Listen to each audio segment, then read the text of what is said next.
या मुलीच्या डोक्यात चाललंय तरी काय? काही उमगेना.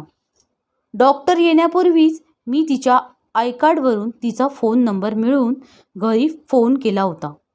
तिचे निवृत्त वडील आणि मोठा भाऊ धावत पळत घाम पुसत आले. तेव्हा डॉक्टरही येऊन पोचले होते.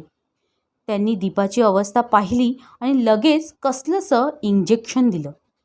हळूहळू दीपाचं बरळणं थांबलं. हातपाय झाडणेही कमी झाले. तिला ग्लानी आली. डॉक्टरांनी मग दीपाच्या भावाला आणि वडिलांना बाजूला घेऊन चौकशी आरंभली. दीपाचे कुटुंब गरीब चाळीत राहणारे होते. डॉक्टरांचं इंग्रजी बोलणं तिच्या वडिलांना नीट कळतही नव्हतं. भाऊ जमेल तशी उत्तरे देत होता.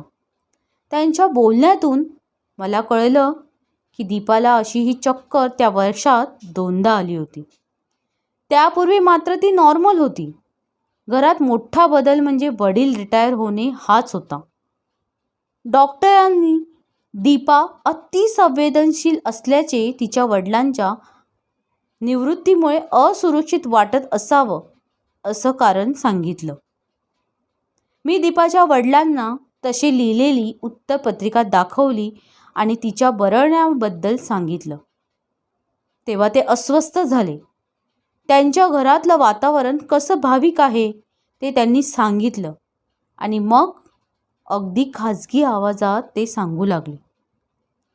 आम्ही राहतो त्या चाळीत शेजारचा एक मुलगा या माझ्या मुलाच्याच वयाचा नेहमी घरी यायचा.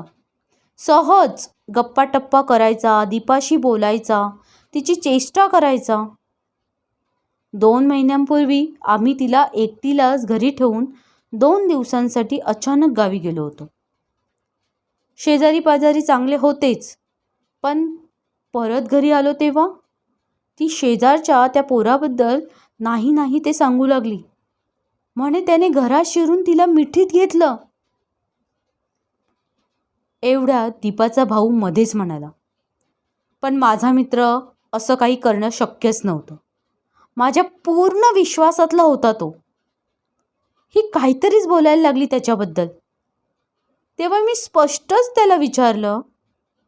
त्याने अगदी देवावर हात ठेवून सांगितलं की हे अगदी खोटं बोलतेय दीपा.